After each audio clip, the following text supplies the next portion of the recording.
If you've ever looked around your house and thought, ugh, why can't I get it together? This episode's for you.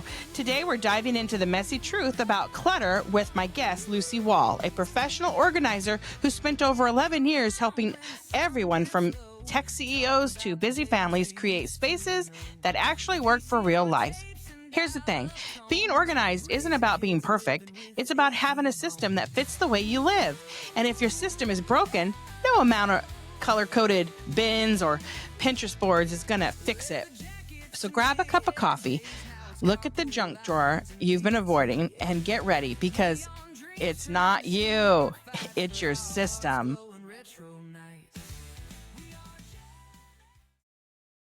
Hey friends, so what does your home say about your life? Okay, if your kitchen looks like a paper explosion or your closet feels like a black hole, you're not alone. So I'm joined today by Lucy Wahl, a professional organizer with like 11 plus years experience, rooted in behavioral psychology. So she's going to tell us what we're doing wrong. Welcome, Lucy, to Just Saying. Thank you so much, Jessica, for having me. It's lovely to be here. Thank you. So we're not messy, right? We're just in need of the right system, right? It's right. Yeah. I mean, to me, being organized is all about learning some really simple skills. It's not about whether or not you have an organized personality. I actually don't believe in that. I believe everyone can learn the skills and implement them and have an organized space should they choose to do so. Well, I mean, I try to keep like, okay, so I always felt like I have an organized, like I'm like the Monica Geller of all my friends. Like I truly think I have a spot for everything. But right now you walk through my house and it looks like a shithole. I mean, it really does. I have a big, beautiful house. I live in a, it's like 3,100 square feet. It's pretty big. And it just looks rotten. And you know what it is? It's like, I don't have help. No offense. Love you kids. Love my husband, but they're not picking up their shoes and they're not putting things away, and everything should have a spot. And I like our drop zone looks like a war zone, like it's just like toppled over. Looks like someone just blew it up. No offense to people in war, that's really sucks. But my drop zone looks like crap. How do you fix a drop zone? Let's just go to before I get into more questions. Fix my life, would you please?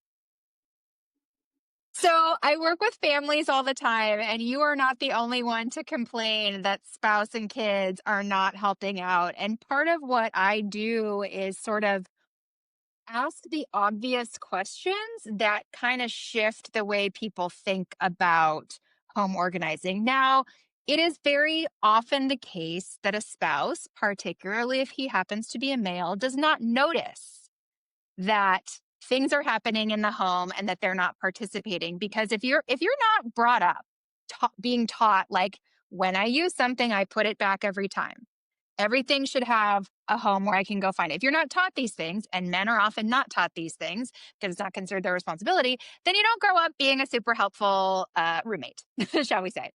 Does it So does it so in that logic, so he doesn't really see that the house is messy, so I shouldn't really worry because like it's I'm not like that if you you shouldn't remind worry. It's that you want to figure out what is your goal together for the space? And this is something that people do not often talk about because we have so many assumptions. We assume, like, from our families of origin, from our friend groups, from like things media we consume, we just sort of assume like this is what a house looks like, and everyone's going to automatically know what to do to make a house look like this. And that is so not the case. Everyone's family of origin is different. The media everyone consumes is different. Everyone's friends group are different. Everyone's standards are different. What may be organized to me is not organized to you, and vice versa. So I often just ask, how do you feel about how the house looks to somebody? And maybe that's a question your spouse has never asked himself. Like, does it matter to me? Does it bother me? Do I, and then you can kind of dig in, like, okay, if you like it the way it is, then maybe just sharing, like, I don't like it the way it is. It stresses me out. It's making it so that I feel overwhelmed, like all kinds of stuff. Because this is the thing. This is the reason why I organize for families. Okay. families love each other. I can go in with a base level of assumption that like these people are going to try to make each other's lives better because they love each other. That's why I don't do business organizing, because you cannot assume that. So, Nobody loves their boss, right? exactly. Saying to somebody you love, like, hey, this thing is really frustrating me and having an impact on my life, they're going to be more likely to be like, oh, okay, how can I help? As opposed to like, you better blah, blah, blah, blah, blah, which I find is like not, I've tried that. It doesn't work. Right. So I'm here to ask people questions and help them drill down on like, okay, first of all, do we like how it is? Second of all, if we don't like how it is, what would we like it to be like? And then third of all, how are we going to do that and who is going to participate? Um, so it's drilling down on those, because these are not questions that we ask ourselves. Life is busy. We just kind of like steamroll ahead. So like, and also don't confuse, like cleanliness is not necessarily the same as organized, right? Correct. There are actually 4 elements to what we call a clean house.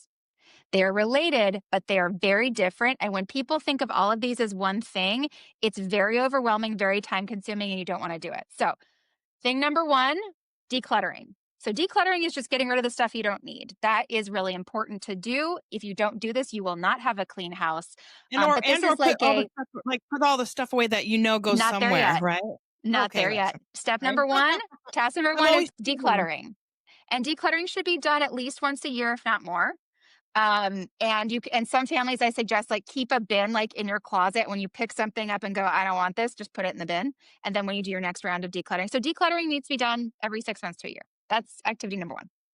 Hold on, Activity hold number on. Does that mean that things you haven't used in over a year, or what's the rule of thumb of There's ditching no good rule something of every six? thumb other than if you don't use it and or love it, there's no reason for it to be in your house. Okay, That's it. that's true. So in the closet, it's like if you put on the shirt and you're like, ugh, I hate how I feel in this shirt, get rid of it. What is the reason to have that shirt? There is no reason.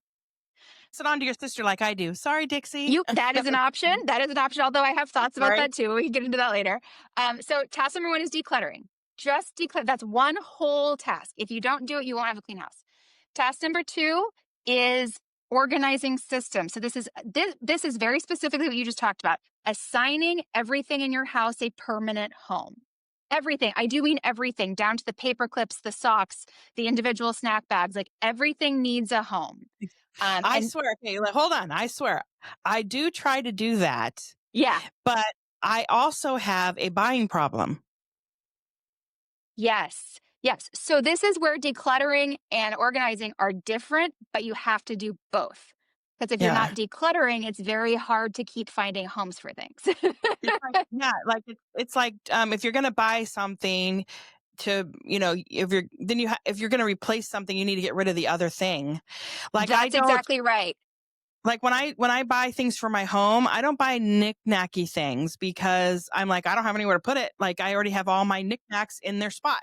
And so I'm like, well, if I get this wonderful thing that I want, I need to get rid of another knickknack. Like which one am I giving up? That's right. Yes. Though I like the one in, one out. That's really helpful for when people are dealing with shopping and clutter for sure.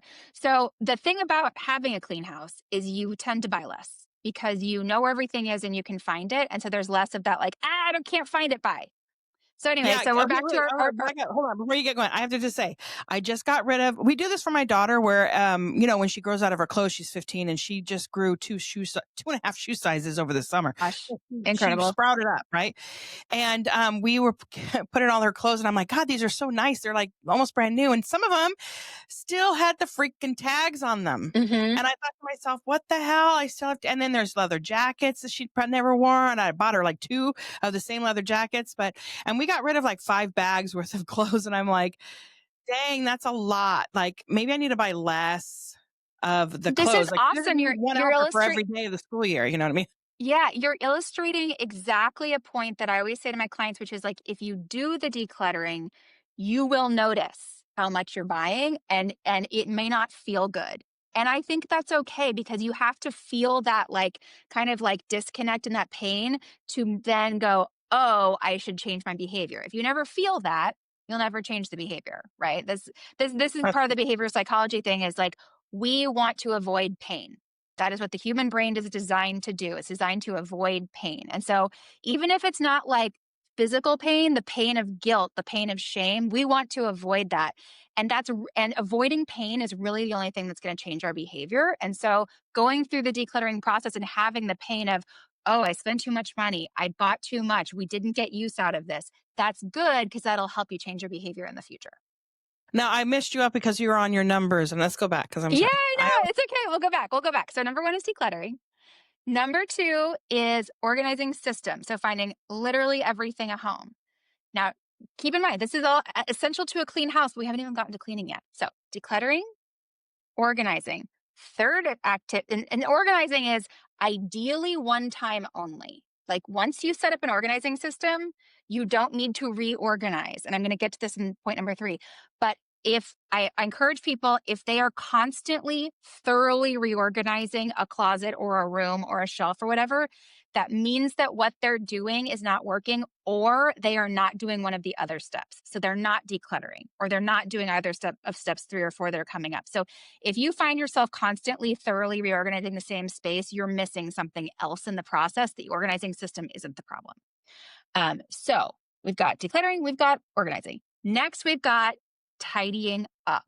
This is daily. This is daily all the time. And this is something that people who haven't lived in an organized space don't have as much experience with and find the most difficult, but it is the piece that will bring you the most reward. So tidying up means every single day I go around and I put everything back into that organizing system I already created.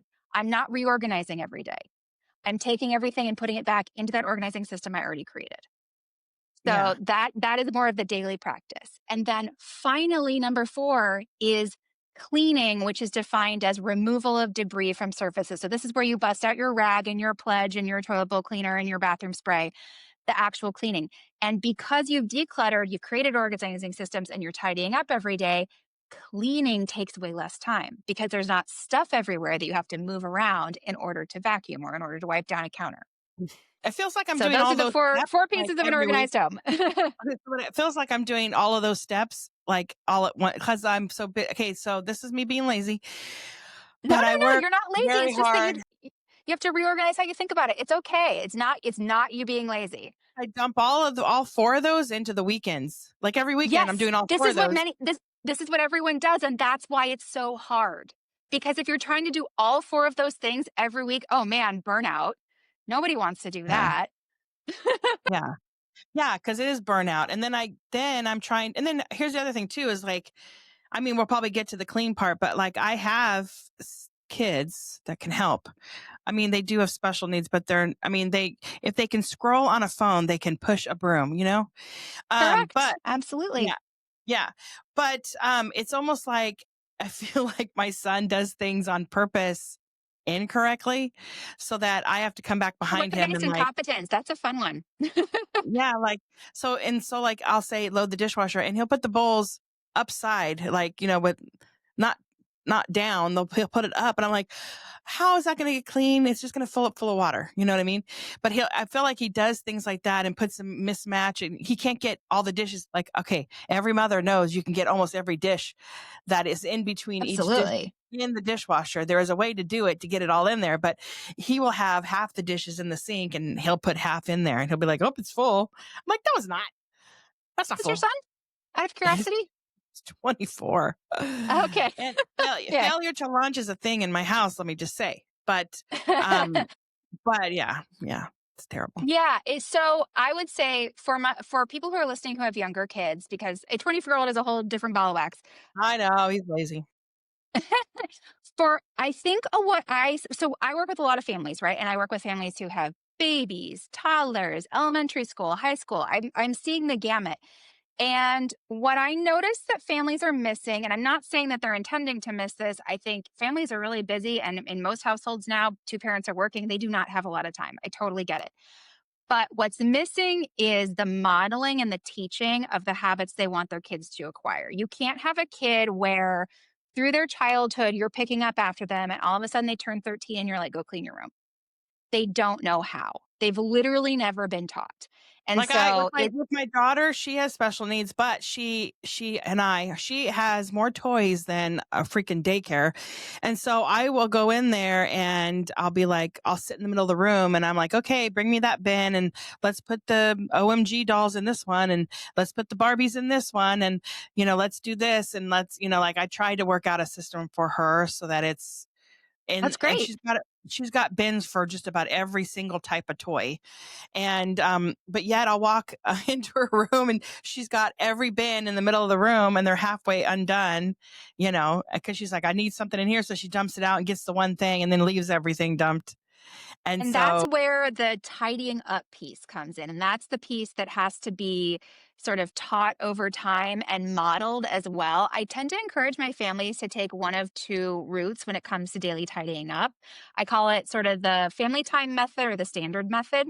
And you'll know, whoever's listening, you'll know what kind of one will work for your family best. The family time one is you set a timer for maybe 20 minutes every day, and the whole family tidies up for 20 minutes and you stop at 20 minutes. You don't necessarily have to get everything, but you all go tidy up for 20 minutes. You all do it together. And that sort of keeps it. Yeah, and it's pretty easy to implement. And like I am a huge fan of parents not telling their kids to do things they won't do themselves. Because if yeah, parents aren't tidying up, kids aren't going to either. So right. making it a family activity. Now, I some swear, people I find work really hard. So at 4 o'clock though, I'm like, I've been working since 6 in the morning. Sometimes I'll stay at my yep. desk and continue to work until about 6 o'clock, 7 o'clock. And then my husband gets home at 7 from his two jobs that he works because he works at two different hospitals. He's a therapist. Mm-hmm. Then he gets home and like, I have to be able to have dinner done like just before he gets home. And so when he gets home, there's dinner. And by the time we eat dinner, I'm like, I don't want to do anything. I'm almost about to fall asleep. I'm so tired. And so then Exactly. that is why I leave it for the weekends. I do work from home. So sometimes I'll try to catch in a few loads of laundry throughout the week. So that Hmm. it's not so terrible on the weekends, but like I'm like overloaded on the weekends. And then, Yeah. and he works on Yeah. the And weekend. So I don't have help from him because yeah. he works on the weekends, Yeah, you it know? it it is tough, and I think what you're seeing is the fact that you're trying to do everything all at once. Where Yeah. when I work with clients, when I work as a professional organizer with clients, we do the decluttering because remember that was step number one, and like none of the rest of it works if you don't get rid of the clutter. And so when I start every project, we declutter everything. I mean, we are so thorough. I open every drawer, we pull everything out, everything off every shelf. All of my clients, without exception, have gotten rid of more than they thought they would because we Yeah. never sit down and take the time to go through everything in that detail. It takes a lot of time investment, especially if you're DIYing. You got to set that time aside, and that's tough in life. It's the kind of thing where you go, it's worth it to me to spend this time and or this money if you hire a professional to get decluttered so that then I don't have to spend more time doing that later. And this comes back to behavioral psychology too, because remember, what we want to do is avoid pain. Doing decluttering sucks. It's not fun, it's not sexy, but it has to be done. And so we will do anything we can to avoid it. And what we are also really terrible at is delayed gratification. The human brain does not like to do something hard now for reward later. We want the So true. reward right now. We want the sugar Yeah. right now. We want the fun right now. We want the dopamine right now. And so but knowing that your brain is doing that and that you're not crazy or lazy or wrong for your brain doing that can be really helpful. And I often reformat that for clients. I'm like, look, you're not doing anything irrational. This is what your brain is designed to do. But now that you know that, let's like really think through like, are you willing to invest this time and go through this pain up front to get a giant reward later? That's kind of the trade-off. And not Once everyone's willing to do I mean, that. like I get through the house on the weekends and man, I mean, I'm out of shape too. That's the other thing too. And it's harder for me. I'll be 52 in September. And so it's a little bit harder for me to do the things that I used to just run around and do. And, I'm super, super tired, but when I'm done and I'm cleaning the house, I feel very proud. And then like when my husband Right? comes home, I'm like, look what I did. Like I did this and I Yeah. did that and I did that and I did this. And I'm like, I almost want him to like give me a brownie point or two, but Yeah, you do feel better when you are more clean and organized. And you do. clean is never used to be my problem, and organization is not really my problem. There's only two things that I want to reorganize my home, which would be my drop zone, because it's just like it is a lot of stuff. And I'm like, where, why? It doesn't need to be this way. And also my closet. And I know we talked about, because we both live in California, there's a system out there called California Closet. Now, I'm not Yes, going to indeed. do a California closet, but we always call it that. Like, oh, we need to get like a California closet, even though we know we can afford a California closet because they're so expensive. But there is a way to do it, right? Without on a budget. Yeah, absolutely. I mean, and I'm going to say this till I'm blue in the face, and I always do, and people get really annoyed, but I swear, number one, declutter. If you get rid of everything in your closet you're not wearing, that makes the job of deciding what to install so much easier. And Yeah, I I will can not get rid of design a a lot. closet for a client if they will not let me work with them on decluttering first, because it's just not fair. I'm not giving you something that's actually going to work. You have to declutter, then put in the system, then tidy up the system every day. See, back to my original 4 steps. So Um, true. so, I but just gave my sister like a shitload. No offense, no earmuffs on the cussing, all but good. gave my sister so much clothes. I mean, it filled up the whole back of the truck. It was so much.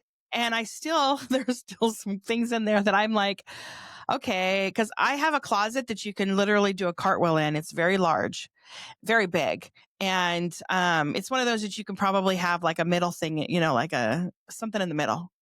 A little Um, island in your closet. Yeah, a little island. I'm sorry, I couldn't think of the thing. I couldn't think of it. It's big enough to probably have a little island in the middle. So, but I'm like there. I'm still thinking like there's still some more I can probably get rid of, and I feel terrible because my husband's like, I need to get rid of some of my shirts. I'm like, I mean, all four of them. I like you don't have any clothes in there. Like all the clothes are mine. And I feel terrible. Like he feels like he needs to get rid of some of his to make room for whatever. But I'm like, no, like you don't have enough clothes. Put it that way. I feel terrible. Like I'm like, I don't know. Sometimes I just feel like it's the me show, and I'm like, I have to make sure I think about him too. And, but he always says like, he goes, all I wear is cause he wears scrubs to work. He's like, that's my wardrobe, scrubs. And then if I go out to dinner, I just wear the scrubs out to dinner after work. So he's like, I don't even have clothes. Like where he has I mean, I'm totally getting off a tangent, but we have this thing to go to for the hospital. And I'm like, we have to go buy you like a suit or something. He's like, what? And I'm like, yeah, because you don't have like he lost a lot of weight, and he's like, I go, you don't have anything that fits you or looks nice, and I'm gonna look nice, so I want you to look nice. And he's like, all right, whatever. Like he just isn't that kind of guy. Like he's not. Things don't accumulate in his world. They do because of me. I'm the shopper. I have a problem. Like I am a shopaholic. You need to stop that. I do see a lot of over shopping in my line of work, because that's how clutter accumulates, right? And it contributes to disorganization for sure. And I've really gotten a lot of value out of listening to this podcast called the Minimalists. They talk about minimalism. They make it clear that you don't have to be a minimalist to listen to them, but they talk a lot about why we purchase things, why we're motivated to purchase things, and why we think buying things is going to make us feel better. And when you listen to a lot of their conversations about that, you start to go, "Ooh, I am buying things for reasons that buying things will not fix." Sometimes when I'm mad at my husband, I'll buy things because I'm like, I'm gonna punish him. There you go. Exactly. That's one of those things. And then it only ends up hurting you in the long run, because then you walk in your closet and you're like, oh no, I don't now what am I buy going to do? I'm not buying things for the house generally. I buy more clothes, and that's the problem is things or the stuff for the bathroom, all the girly stuff. And that's where Yeah. I run into problem. I don't really buy anything for the house because I feel like my house is squared away when it comes to design and everything. And Yeah. we don't need to purchase anything for that. I mean, I do need a new couch, but, the only thing is and it's food. Like, Mm. we buy an Yep. abundance of food. Costco? Costco and Yes. Sam's Club are my best friend, and I buy every week. So I just recently did declutter my pantry, and you can't get one other thing into that pantry. It is very organized. I've got bins and things to organize and stuff to hold. I mean, it is organized. You would be proud if I take a picture of it and send it to you. You'd be like, "Damn, that is good." But I can't buy not Great. one more thing. I can't buy like one more Yeah. thing and put it in there because it's pretty much done. But then So I this, got it. so, I got off on a tangent. I'm sorry. I did it again. go ahead.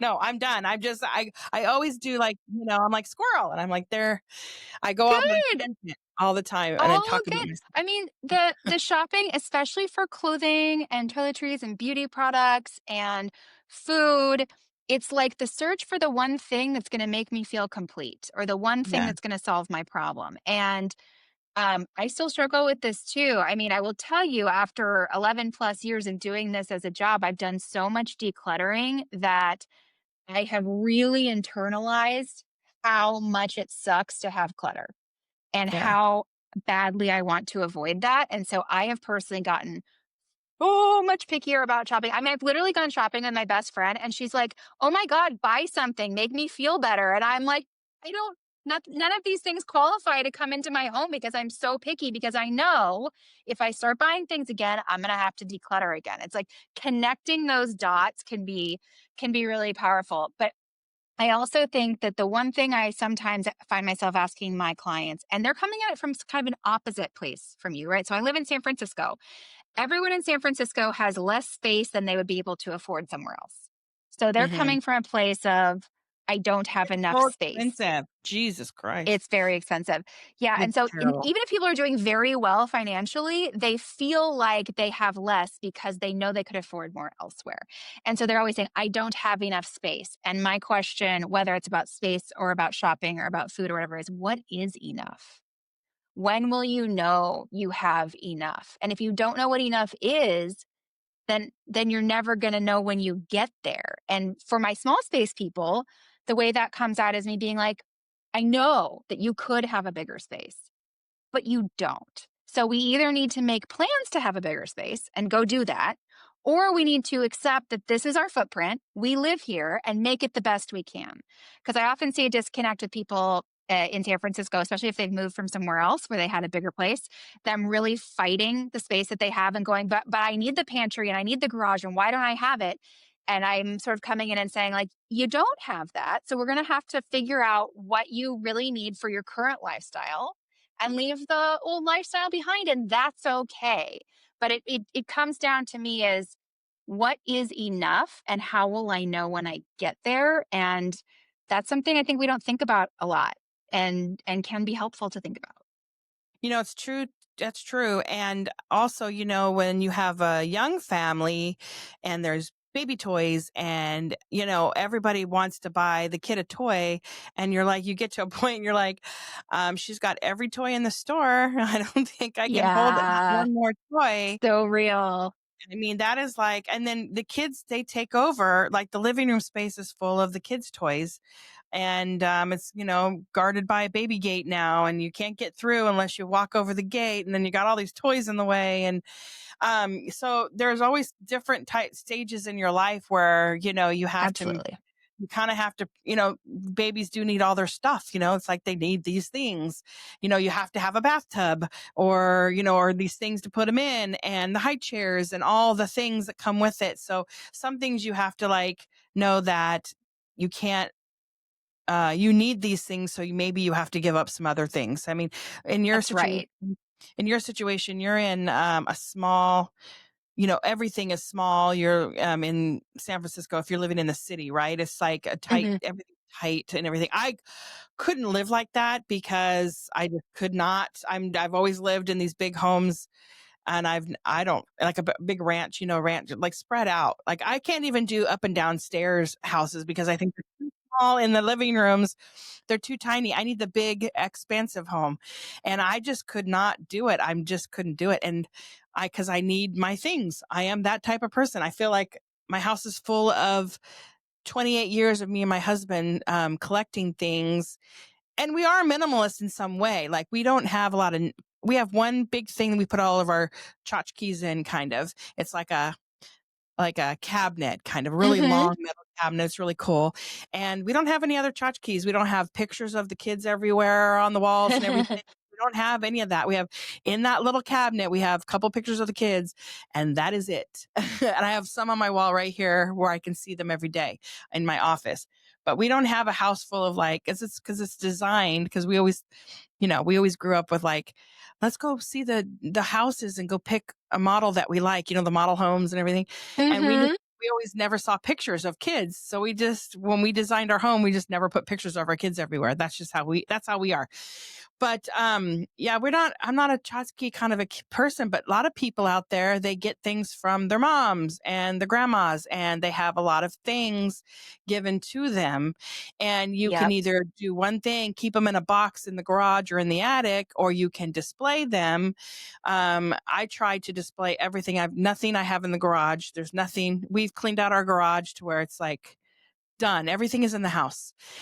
Because I said to myself, I don't want to pack things. I want to use things. I don't want to be 80 and go, wow, that was so cool. I wish I would have had that in my house for this whole time. Yes, And I have, absolutely. so I try to, my tchotchkes and all my collectibles from family are all in this one thing. And that's where they will stay. They will not come out.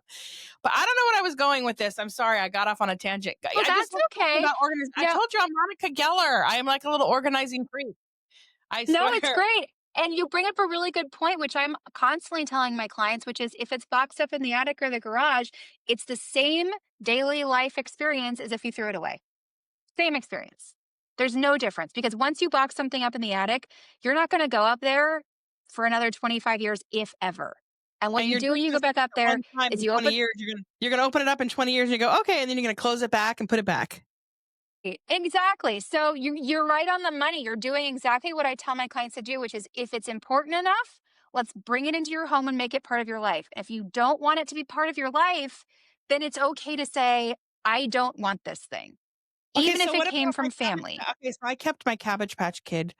Now, what about keeping I kept my cabbage, but she's in great shape, by the way. And my daughter was using it. Now it's in her room, like kind of up in her closet up above somewhere. But what about keeping like stuff like that? That's like super. I mean, maybe, it's funny that now that I said that, my husband has a dude room, and I made him put all of his stuff out that he has. Otherwise, I'm like, why box it? If you're going to have it, let's have Exactly. a room with all your crap and we can show everybody all your stuff. But I think I'm going to put my Cabbage Patch Kid in there because she's not doing any Yeah. good up in the closet. Get Like, her why can't out, enjoy her. I And think I will. where you were kind of starting to go with like, oh, that's a collectible. I always push on this with people who are like, but that's a collectible and it's worth something. And I'm like, well, if you don't want to display it, let's go ahead and turn it into that money you think it's worth. Yeah, Because that's if you're true. like, you should not be having your wealth in objects that whose value changes over time, right? And honestly, even most collectibles are worth less money than you think. The Right. secondary market is not strong. And so I would hate for somebody to be in a position where they're like, I think I have $100,000 worth of collectibles that I can sell if I need to. And then they need to, and they try to sell them, and it's not worth that at all. Like, that's a really dangerous place to be relying on this money that you think you have, and it's not money. It's So almost when like somebody's got, I don't know. I just feel like it's almost. I have one freaking toy. That one toy. Oh, no, two actually. I have a pig that I was given when I was in the hospital when I was little, and it looks like Wilbur from Charlotte's Web. Yeah. So yeah, I kept that one, and all of my kids have played with it, and then same with my Cabbage Patch Kid. It's like those two things. I know they're probably worth nothing, but they're worth to me that if my children ever have children that I want to give to them. But yes, and I don't necessarily always want it to be collecting dust on a shelf.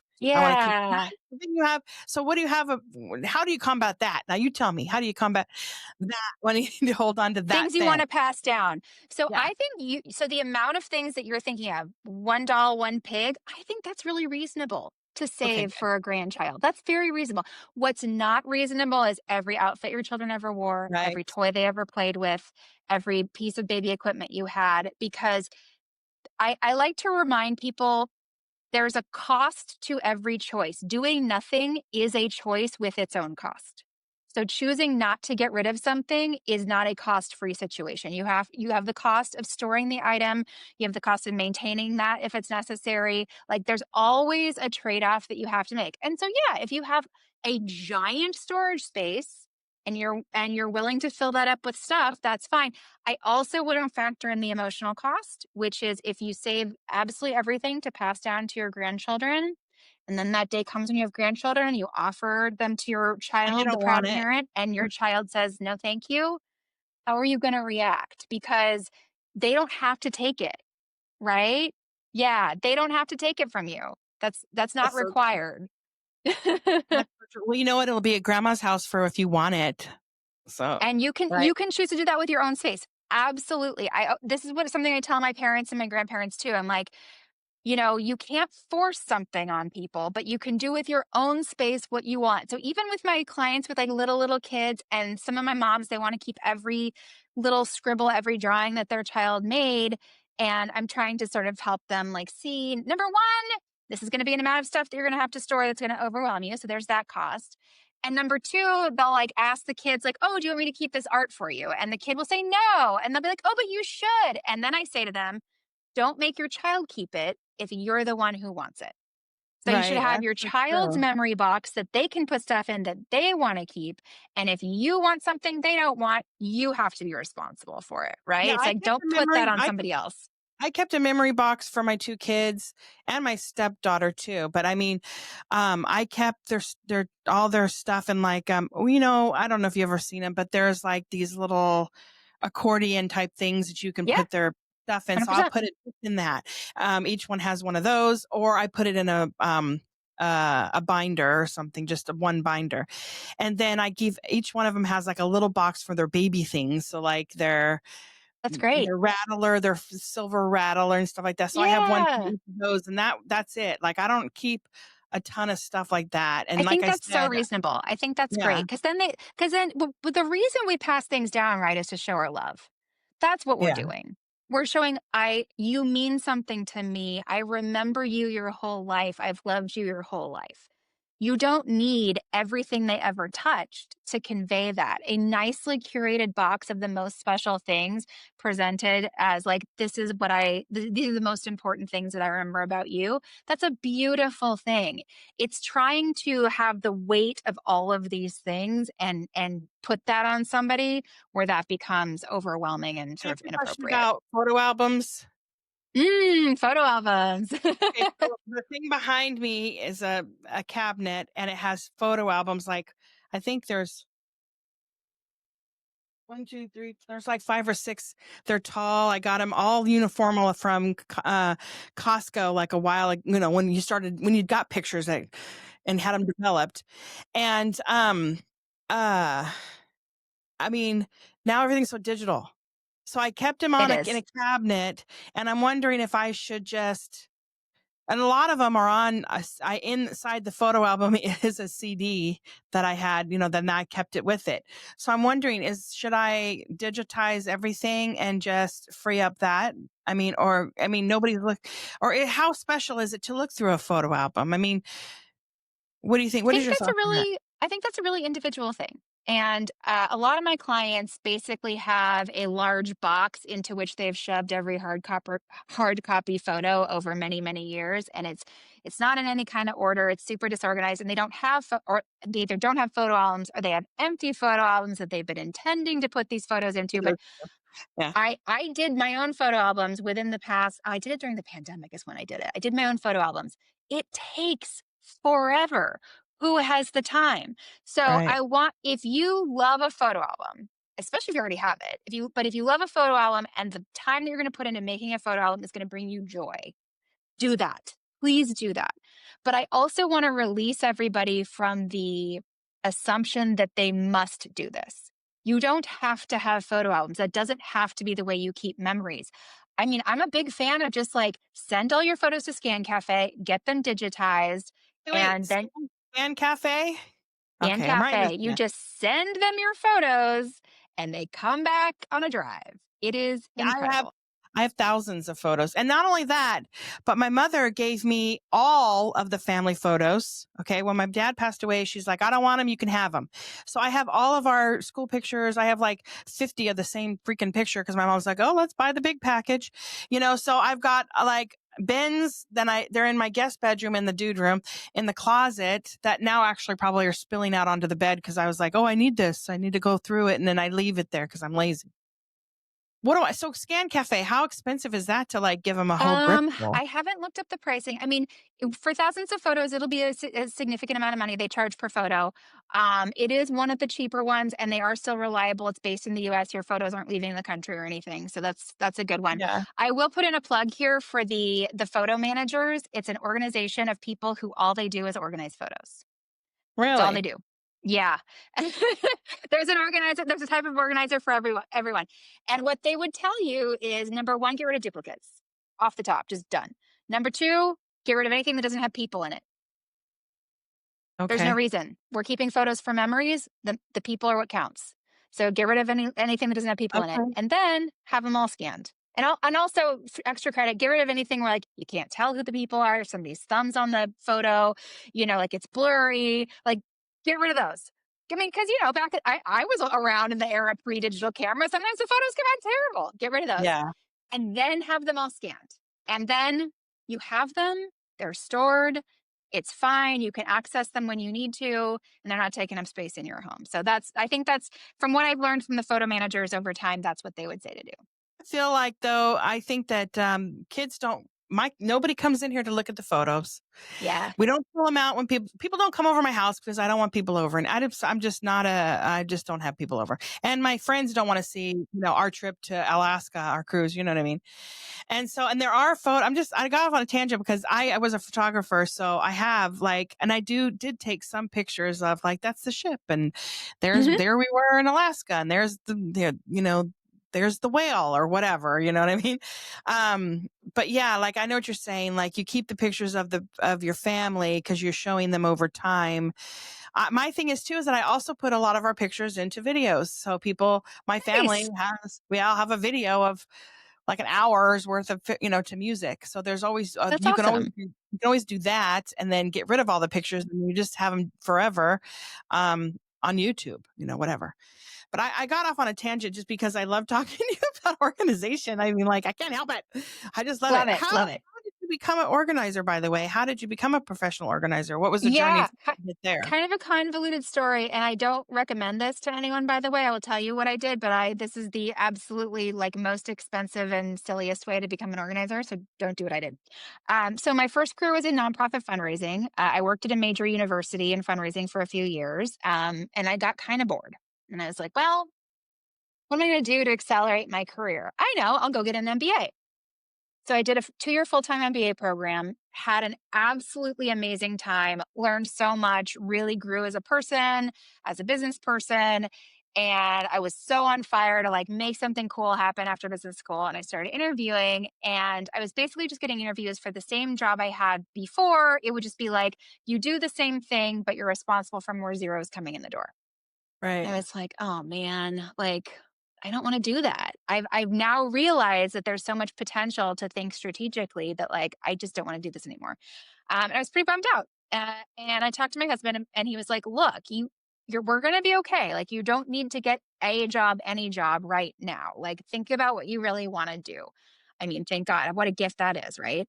Um, Right. and so I thought, well, I just was in an MBA program. People are starting businesses left and right coming out of that. I'm like, well, I don't really want to do a startup, but I can start a small business. Why not? The guy next to me started a startup. I can start a small business. And then it was, what business can I start without having to go to more expensive school? Right. And I was talking to friends and family, and this is before Marie Kondo's book came out in the US. This is pre 2014. And friends and family are like, well, you're really organized. I don't know if that's a business, but you should see if that's a thing. And I started doing some research, and it was a thing. And not only that, I was like, I can bring a different perspective. So my clients to this day are sort of professionals who are hitting their stride and also starting families at the same time. They're people who went to college, possibly grad school. They're people in, really high power jobs, or lawyers or doctors or whatever, and they live in San Francisco, and the demands on their time are crazy. And the reason these are the people I work with is these are my friends. These are all the people that I went to business school with. These are the people I went to college with. I understand their lifestyle.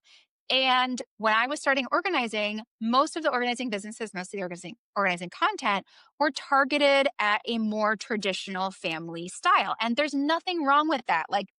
Do your own family. I do not care. But I just felt that city dwellers with dual income households with small spaces were not being served. And I was like, I'm going to serve these people. So that's how I started my business. That's awesome. I kind of had this similar thing. I went and got my MBA and I'm like, oh, master's in project management is what I got. And Amazing. I'm like, nope, not doing anything with project management. I ended up in I ended up in broadcast media, and so Amazing. that's what I'm doing right now. I'm not the talent, by the way. God, they'd never put me on TV. But I'm in broadcast media. So, and so, but it is marketing, but I'm not doing anything in marketing. I'm doing all the busy work that's behind the scenes, like or anyways, I mean, that's project management in a way. Like, I it am is. sure that you use some of those skills. I don't use all the software that you can use to be a project True. manager. Project True. manager would be like a construction company and you're doing all of the steps and I'm not doing any of that. And if I tried to do it, I probably couldn't remember how to do it or use it and I lost it. But I lost that love and feeling. But I'm like you and well, during the pandemic is when I got my master's, but you're sitting around, you're like, you're working from home, but it's like, yawn. And so during the downtime and when I was off work, I did it through Grand Canyon University, which is I don't know, worked well, and then it was a lot of writing, so I ended up writing a book. And then I went from there, and I'm like, I'm going to start a podcast. I'm like, I don't think anybody's going to want to hear me, but I'm going to talk. So let's just go from there. Love it. But then I Do throw it. people like you in, and I kind of feel like, no offense, but I totally get so much out of it personally. And I learned so much. And I kind of feel like, well, man, if I'm learning something during these interviews, and I'm hoping people out there will maybe learn something too. Yeah. And that's the whole process. And then you can, tell people about your business and hopefully drive traffic to you, which I think is, win-win situation. And we're building a community and women supporting women is amazing, right? Totally agree. I'm 100% here for that. My whole team is women and I absolutely I love supporting other women in business. 100%. Yep, I'm here for it. So you have a staff, right? So see, you have help. I I have do. no help. I have no help. I mean, let me be honest. It took me years to get to the point where I could hire staff. And I was actually about to hire my first employee right before the pandemic hit. So it actually stalled me another like 3 years. So it takes time, and it's also like I will acknowledge extremely terrifying to take that step. I did finally do it. So I have two part-time organizers on my team, and then I have a part-time social media manager and a part-time business manager. So I have four part-timers, Holy crap. and that's You must and be rocking. it's a really great team. I'm so grateful that I found these women who are like awesome, each in their individual way, and bring something that I can't bring to the business. I mean, I've always heard you need to hire people who are better at something than you are, and I've tried to do that, and I think it's a real good idea. It's been working out for me. And I mean, I owned a preschool, which was one of the largest here in my town, and I had a staff of 28. And I realized early on that, like, I don't know everything. And if there's another way to peel that damn banana, like, man, I didn't know you could peel it upside down. You know what I mean? Whatever. Yep. You got to be open and not so rigid. You got to be open to listen to your staff because sometimes they've lived better or different lives than you and they may know more than you. Even though you think you know it Yes. all, you don't. You don't. Exactly. Yeah. 100% So agreed. true. So true. So can I ask you a question about, okay, so you're in San Francisco. Yes. How far out do you take your business or is it just local in San Fran? So I do in-person organizing in San Francisco. And I'm sorry if I tell people if we can get there in an hour, we'll do the job. So that's kind of like up to like San Rafael. It's down to like San Carlos. We will go maybe to Walnut Creek in the East Bay. So if we can get there in an hour, we'll consider taking the job. I also do work in the Lake Tahoe Basin because I have family there and I can stay there. And I also do work in Ventura and Santa Barbara. Same deal. I have family there. I can work there. Oh, Those are our three spots. nice I places. will. What's up? You pick all the nice ritzy places. Like, oh, I'll go to Santa Barbara. Shit. I'll go there right Yeah, now. right. No, Santa Barbara is beautiful. But yeah, so those Right. are the places where I do in-person work without any additional cost for travel. We will absolutely travel for a job, but that obviously is like travel, hotel, food, got to pay for all that. So that can get real expensive. We have Have you had done anything travel via jobs, Zoom or but yeah. anything? Hmm? Do you do anything like Zoom or anything like that where Yes, or do you I think was you getting to you that. have to, Yes, sorry. Sorry. yes, we do. So I do you virtual organizing. Anywhere in the US, we can do it on Zoom. It's a different model because obviously I can't like get in there and sort your stuff for you. uh, Like if I showed you my drop zone, let's just say, for example, I show you yeah, my yeah. where, and you'll see all the papers and my purse and all the crap that's there. You can say, this is what, because okay, so now you have a place where you put your mail or whatever, and you have a place where you do this, and so you need to be able to organize that, or just find another home, basically, or right. That's You're right. going to tell me like, I'll literally be sitting there and be like, "What's that box? Grab it. Show me what's in it." And then we'll go through what's in it. Like I get real specific. But yeah, so when I do ritual organizing, it's more of like a consultation process, and so I'm kind of like the cheerleader and the consultant. So we'll meet for half an hour or an hour once a week, and we'll do a little bit on the call because I find that like this is a muscle that people don't necessarily have, and so we have to work on building the muscle. And then I give homework for the week, and then repeat process. How did the homework go? Do a little bit on the call, homework for next week, and then we move on. So it takes a little bit longer than doing it in person, obviously, because like in person, like me and my team are just in there doing it. Um, but it well, is hey, can cheaper I ask you a question? and Your question, because you see people doing that hoarder show, right, where they're just like overwhelmed. My house, thank God I don't live like that. But have you run across anybody like that where they're like, oh, don't touch that, or that's really like the yeah. psychology, So they can't let go of it, or they're afraid that they're going to need that for something, like I might need that styrofoam, I don't know. You know what I mean? yeah. So hoarding, the way I kind of think about it is if somebody is to the point where their hoarding behaviors are a danger to themselves, that's not a client I'm going to take on. I'm not equipped for that. I don't have training in that. That's a whole other ball game. Most of the people I know who work on that kind of job, they require that a social worker or a therapist is also involved because you can't, like what they do on the TV show, if you do that, the client will relapse 100% of Yeah. the time. Like if you're not doing all of the very I mean, slow, I guess I'm judgy because I'm like, that is just disgusting. Like, I can't it even is. like, It ugh. is. And the thing to keep in mind is this isn't just somebody not caring. This is someone with like deep wounds of some kind, and this behavior helps them feel better. And so it's terrifying to watch. I mean, imagine if you had a family member who is dealing with this, like you're so worried about their safety, you want better for them, but this is a real like mental health problem that Yeah. needs professional help and it It's like needs an exaggerated measured case. experience. It's like an exaggerated case of what you've just been telling us this whole time, is that it's a Exactly. psychological issue. It's just an Exactly. exaggerated, like the worst case scenario of like, Exactly. And often mental issues. precipitated by trauma. Like so when I was early in my career, I would contract for other organizers to sort of get more experience. And I did a couple of these types of jobs for other organizers. And like I remember this one situation in particular where we walked in and it looked like classic hoarding, whatever. And but the client was like really motivated to move because they said, my family's coming in next week to visit and stay with me, and they don't know. They haven't seen my house in 5 years. They don't know.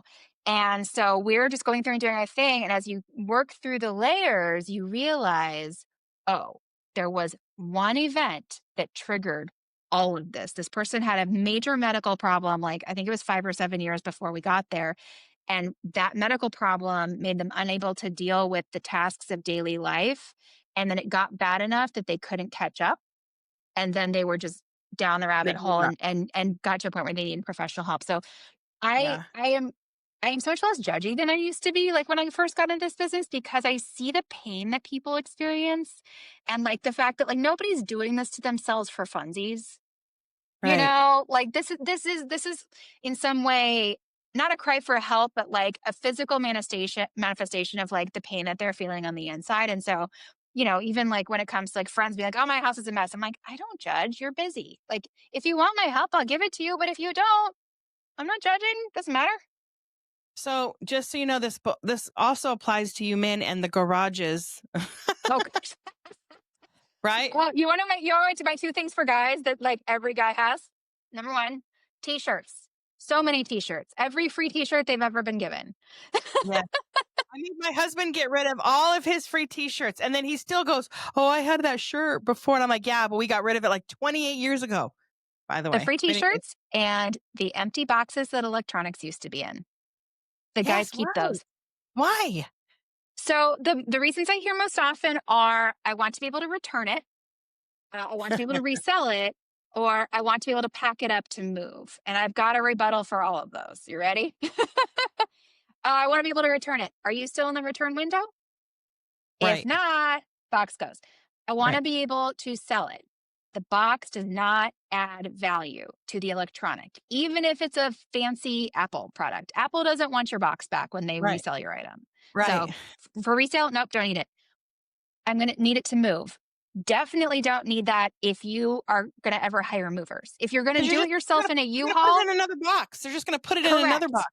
Right. Exactly. If you're going to do it Duh. yourself in a U-Haul, you do you. But if you're going to be hiring movers, they don't want weird size boxes. They want standard size boxes that they know how to pack the truck with the most efficiently. Like truly, they don't want your blender in its original box. They want to put your blender in a box that the size that they can deal with. So those are the three reasons that guys tend to keep boxes, and I say none of them. And also on a nice little bonus on top, cardboard likes to attract bugs. So whatever closet or garage or attic you put all those empty boxes in, you're gonna have bugs. You might have rats. So Yeah, that's not don't keep good. cardboard. Yeah, don't do it. Oh my God, you are a gem. Okay, so where can people find you?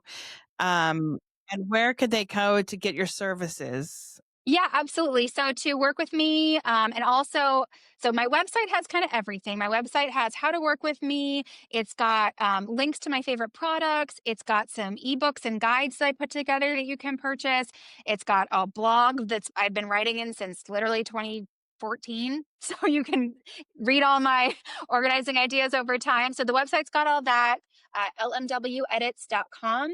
And then my socials are all at LMW Edits. I post the most on Instagram and TikTok, but I do also have a YouTube channel that I am hoping to try and resurrect We'll have to in find the you on near TikTok. future. I'm on TikTok. I'll have to find you. We'll have to find each Yes, other. yes, please. I I, just I, I went will on like, say if you find me on TikTok or Instagram, the person who sees it is my social media manager. And then if you write a comment, she sends it to me and then I tell her what to write back. dude, got some peeps on your side. You got Yeah. people. I got no people. But you can also find Lucy's information on my website at www.justsayin.net, net. I'm also on TikTok, Instagram. I'm on all the things. In LinkedIn, Facebook. I'm on all of them. Just saying, or just Danel. And I just really appreciate you, Lucy, for coming out today and giving us a little bit. I know I kind of use my podcast as my own, my own therapy sessions, but I think you dived into a lot of things that are important when it comes to why we keep so much crap or why we're holding on to things. And we didn't even get into like I probably could have asked you a whole bunch of questions about like containers. Cause like Container Store, there's a Container Store. It's called the Container Store. And it's amazing. Yes, I know it well. You know what you should do on your website? You should have all the perfect containers for like stacking and all the do. different. Oh, well, see? I do. Yes. Dude, we're like this, you and me. And Mm-hmm. I'm telling you, I love organization. I'm so happy that you came on today, and I know somebody got something out of this because I did. So if I did, I know there's going to be people out there that are going to get a little bit out of this. And everybody, look up Lucy on her website. Say your website again one more time. lmwedits.com. Awesome. Thank you so much for spending some time with us today. I really do appreciate your time. Thanks so much, Jess. It's great to be here. All right. Bye, everybody.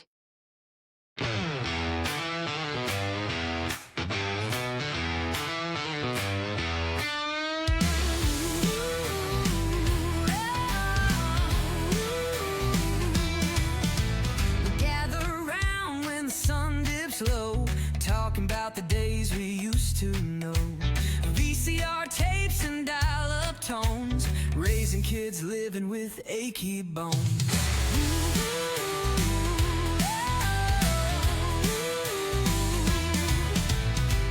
Leather jackets and big hair days, now it's carpool lines and PTA. Neon dreams turn into schoolyard fights, but our hearts glow in retro nights. We are Gen X, living both worlds.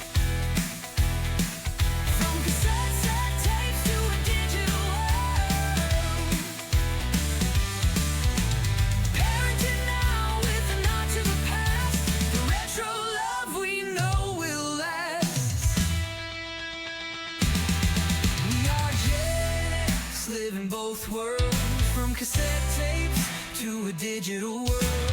Parenting now with a nod to the past. The retro love we know will last.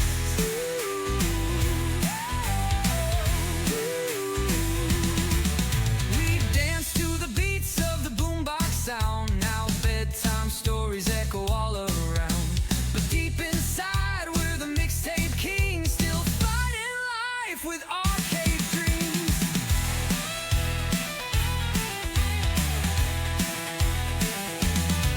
Feeding families with a pizza slice, telling tales with a side of advice, laughing at the way